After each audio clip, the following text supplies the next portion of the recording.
عليكم ورحمة الله وبركاته. ازيكم حبايب قلبي؟ عاملين ايه؟ يا رب كده تكونوا كويسين وبخير وبأحسن صحة وبأحسن حال. عايزة اقول لكم كل سنة وانتم طيبين. طبعا احنا خلاص الايام عمالة تجري بينا كده اهو هوب، احنا خلاص داخلين على رمضان، فعايزين بقى نعمل شغل السبح الجميلة والشغل الجميل كده والحاجات الجميلة بتاعت رمضان. ان شاء الله النهارده هنعمل مع بعض سبحه من الهيماتايد. بجد سبح الهيماتايد بجد بتبقى حاجه شيك جدا، بس طبعا هي بتبقى غاليه شويه. بنفس الفكره ممكن تعملي سبحه عادي خرز عاديه وبتاع كده، بس يعني انا الهيماتايد دي يعني تحسوها حاجه قيمه اكتر، فطبعا بيبقى ليها سعر اغلى. اتمنى ان السبحه النهارده او الفكره بتاعتي النهارده ان شاء الله تعجبكم. بس لو انتوا اول مره تشوفوا القناه بتاعتنا يشرفنا انضمامكم لينا، ويا ريت لو عجبكم الفيديو ما تنسوناش بلايك كده من ايديكم الحلوه. اما اخواتي وحبايبي وعيلتي الجميله يا ريت ما ينسوش كلامهم الحلو ودعواتهم الحلوه ويلا بينا بقى عشان ما اطولش عليكم. ان شاء الله الخامات بتاعتنا احنا النهارده مش هنحتاج، يعني هنحتاج كل زرادياتنا المكيرف والمبططه والمبرومة عشان في شغل مسامير، والقصافة عشان لو احتاجت اقص حاجة بتاع، لكن ممكن في الغالب ممكن محتاجاش، ومقص عشان عندي شغل طبعا سبحة يعني واير. وهحتاج بصوا ده خرز هيماتايت، بصوا شكله جميل جدا مقاس 8. بجد الهيماتايت بيبقى حاجة حلوة قوي. بصوا هي شكلها كده نحاسي جميلة قوي كده زي ما انتوا شايفين. وهحتاج الفواصل، طبعا انا عامله الفواصل من ده خرز بيبقى دهب صيني، بتبقى مثلا فروع بتتباع كده عند بتوع الدهب الصيني. انا الصراحه جايباه من زمان، معرفش بقى هل هو دلوقتي متوفر ولا لا، بس انتوا ممكن تستبدلوه باي استرسات باي حاجه في النص يعني. بس انا ليه دهب صيني؟ عشان طبعا انا عايزاها ما تغيرش لون. وهحتاج 3 مسامير زي ده كده، مسامير مقفوله اهو، 3 مسامير مقفولة زي دي كده. وهحتاج مثلا سلسلة كده، يعني انا جايبه اهو سلسلة زي دي وسلسلة زي دي سلسلة ألمونيا، تعتبر كأنهم 3 سلاسل نفس المقاس، حوالي مثلا 4 سنتي او 5 سنتي. محتاج برضك 3 خرزات زي دول كده، تمام اهو زي دول كده نفس اللون بس مقاس 6. طيب حد هيقول لي يا شيرين انا لو ما لقيناش الخرز دوت ممكن نعمل ايه؟ استبدلوه بالخرز اللي هو نفس الشكل بس الصغير زي ده، زي اللي انا جايباه ده. يعني هو بصوا نفس الشكل بس الفرق في المقاس، ده مقاس 8 وده مقاس 6. فانتوا ممكن لو انتوا مش عارفين تجيبوا خرز الدهب الصيني ده او مش حابين تجيبوه عشان ما تكلفوش عليكم زياده، استبدلوه بفرعي زي اللي انا قلت عليه كده كده احنا هنحتاجه دوت في السبحه. وطبعا هنحتاج زردة كده، دي زردة ستانلس تمام عشان انا مش عايزاها تغير لون طبعا. وهنحتاج كفر ستوبر اهو، كفر ستوبر هنحتاج 2. وهنحتاج ستوبر، الستوبر طبعا انتوا عارفين ان انا ما بكلفش نفسي واجيب ذهبي واجيب فضي، هو الفضي وكده كده مش هيبان. هنحتاج ستوبر زي ده بس يكون واسع زي ده. بصوا عايزه اقول لكم حاجه، سالت على السؤال ده قبل كده، هل الستوبر فيه مقاسات؟ ايوه فيه مقاسات، بصوا المقاسين اهو. وفي اوسع من ده على فكره، الستوبر فيه كذا مقاس منه، في رفنع قوي ده كده وفي اللي هو الكبير وفي اكبر كمان يعني. بس انتوا خلوا بالكم ان انتوا ما تيجوا تشتروه حاولوا تجيبوا اللي هو مقاسه اكبر شويه، عشان احنا هنشتغل النهارده ب2 واير. ليه هشتغل ب2 واير؟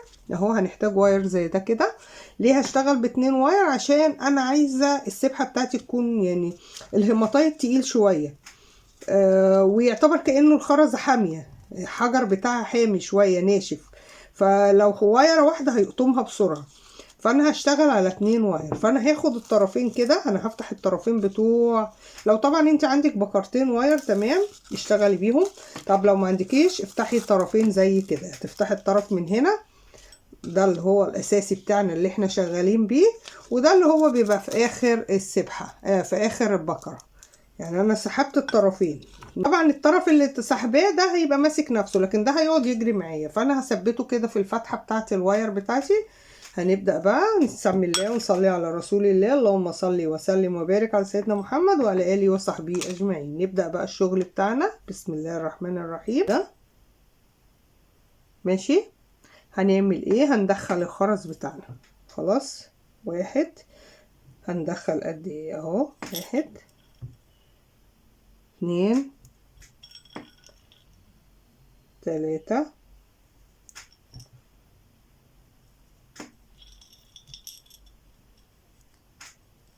طبعا لازم الخرزة تدخل في الطرفين، يعني احنا ماسكين الطرفين اهم كده وشغالين عليهم. تمام. وزي ما قلت نفس الفكرة، ممكن تعملي كريستال، ممكن تعمليها بالخرز المرمر. على فكرة انا قايله فيديو قبل كده مشروع سبح بالخرز المرمر، وبجد هو مشروع مربح جدا جدا. ان انت ممكن تشتغلي في سبح. بس لو برضك حد عايز لينك الفيديو يقول لي وانا ابعتهوله. بجد هو مشروع حلو قوي ومربح لو انت مش عايزه تخشي في مجال الاكسسوارات عموما وتخشي في السبح بس. 2 4 6 8 10 كده خدنا كام خرزه؟ ادي كده 11 خرزه. تمام. هنعمل ايه بقى؟ هاخد الخرزتين الذهب الصيني بتاعي زي ما قلت لك. لو انت مش عايزه تحطي ذهب صيني استبدليه بالخرز المقاس الصغير، خلاص، اللي هو الهيماتايت الصغير. حطيت 2 كده، وهحط ال11 التانيين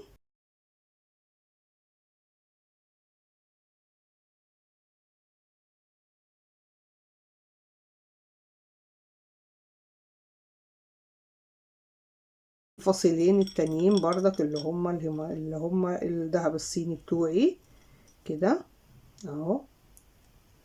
خلاص زي ما انتم شايفين كده اهو يا حبايبي، شكلها بجد شيك جدا. هعمل ال11 التانيين وارجع لكم عشان نقفلها مع بعض. اهو خدنا ال11 التانيين. هنعمل ايه بقى؟ بصوا، هننزل كده بالخرز. طبعا هسيب مسافة هنا كده في الواير، هسيب شوية كده عشان لسه في شغل طبعا هنعمله وهنقص وكده، يعني شغلنا شوية. هنعمل ايه؟ طبعا اهو كده سيبنا شوية من هنا ومن هنا قد بعض، وهنقص كده الواير بتاعنا. خلاص كده، خلاص بكرة الواير خلصنا. هنعمل ايه؟ بصوا بقى، هجيب كده، بصوا ال4 فروع كده زي ما انتوا شايفين، هما كده بقى معايا 4 فروع واير اهو. هجيب الخرز ده كده اهو، هدخله فيه في ال4 كده اهو. هنا 1، ادي 2 اهو، وادي 3. دخلت ال4 فروع كده في 3 خرزات زي ما احنا شايفين. طبعا احنا بنسيب حتة كده في الواير عشان بصوا احنا عايزين لما السبحة نتنيها كده ما تقطمش معانا، فلازم نبقى سايبين مسافة شوية في الواير، يعني اهو زي ما انتوا شايفين حوالي مسافة خرزة. تاني حاجة ان انت اللي بيسبح بيعمل كده، فلازم ابقى سايبة مسافة خرزة. خلاص، بس مش اكتر من خرزة، يعني اللي هو يعمل كده مش اكتر من خرزة عشان ما يبقى الشكل الواير بتاعنا وحش. خلاص، هنعمل ايه بقى؟ كل فرعين واير، طبعا احنا نتأكد من كل فرعين واير عشان هنقفلهم مع بعض. يعني ما انتوا فاهمين قصدي ايه؟ لان هنا واير، هنا في واير في 2، خلاص، وهنا في 2. هنجيب كل 2 اهو، اتأكد كده اسحبهم واعرف هما دول مع بعض اهم. اروح ماسكاهم كده عاملاهم كده مع بعض. خلاص انا اتأكدت ان الاتنين دول كده مع بعض. طبعا انا ماسكة التاني في ايدي كده عشان ما يفلتش مني. وهعمل ايه؟ هدخل الكفر بتاعي كده اهو. انا اتأكدت ان انا ماسكة الاتنين الواير الصح، مش يعني ايه، عشان انا ما ادخلش الواير، يعني دول واير فرع ودول واير فرعين، يعني ده واير فرع وده واير فرع. امسكه كده برضك عشان ما ايه، مش عايزاه يعني يقع مني، والا الشغل كله هنلاقيه فك. وهجيب الستوبر بتاعي بكل بساطة كده وانا ماسكاه، وهروح مدخلاه في كده اهو، حتى وانا حطاه في الطبق اهو كده بالراحة خدته. هعمل ايه بقى دلوقتي؟ بصوا بقى، خدنا الستوبر بتاعنا اهو كده زي ما احنا شايفين. هنضغط على الستوبر بتاعنا كويس، هنضغط على الستوبر بتاعنا حلو.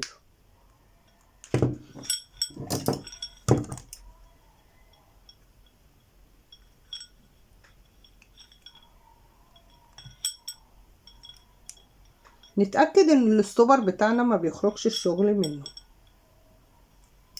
خلاص، هنقص الزيادة اللي هنا وهنسيب بس حوالي 2 مللي معانا كده اهو فوق الستوبر،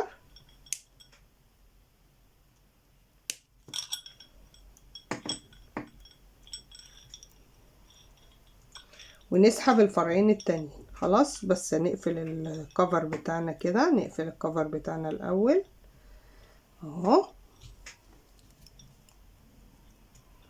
وسحبنا الفرعين التانيين. خلاص احنا كده معانا الفرع ده خلاص تمام، ما بقاش فيه اي مشاكل، بقى مظبوط. هنعمل الفرع التاني. لما نيجي بقى نقفل الفرع التاني ده نتأكد من الزيادة اللي احنا سايبينها مظبوطة في الواير زي ما قلت. يعني احنا كده لما جينا قصينا وجينا عملنا طبعا وشدينا الدنيا اتلخبطت معانا، فاحنا هنعمل ايه؟ هنتأكد بقى من المسافات دلوقتي. بعد ما هنعمل دي قبل ما نقفل الفرع دوت كده، هتأكد من المسافة اللي انا سايباها. اتأكد ان انا اتنيه كده يبقى بيتني معايا بكل سهولة. اتأكد ان انا اعمل كده بكل سهولة. خلاص، سايبة بتاعة مسافة خرزة كده زي ما احنا سايبين.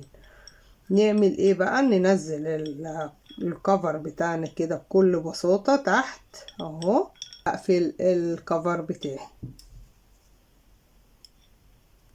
اهو، هقفل الستوبر بتاعي. بصوا المسافة اهي زي ما احنا اتفقنا مظبوطة معانا اهي، بيروح وبيجي الخرزة تمام اهو، تتني معانا كده ما يقطمش. خلاص، عشان كتير من حبايبي بيقولوا لي الواير يقطم مننا او حاجة، لا، لو انت مريحاه الواير مش هيقطم. هنقص بقى الزيادة اللي هنا كده اهو، ونقفل الكفر بتاعنا بكل سهولة.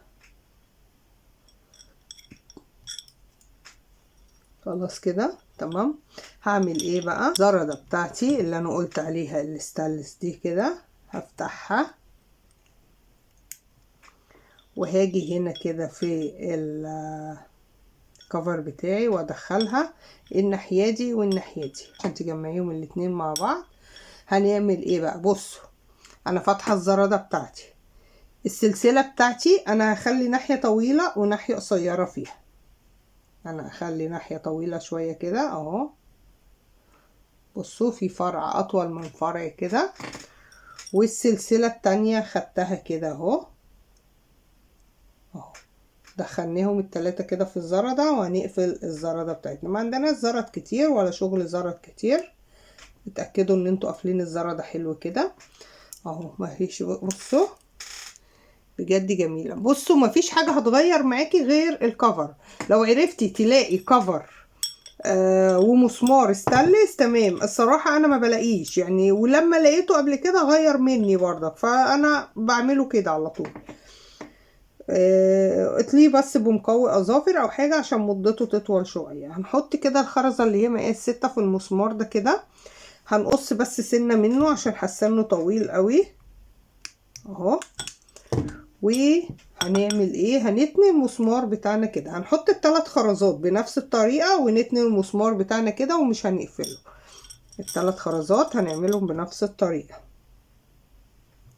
اهو. نقص بردك الزيادة. بيبقى فيه احيانا مسامير اقل من كده في الطول، بس الصراحة انا ما بحبهاش لاني بجيبها وبحسها قصيرة قوي.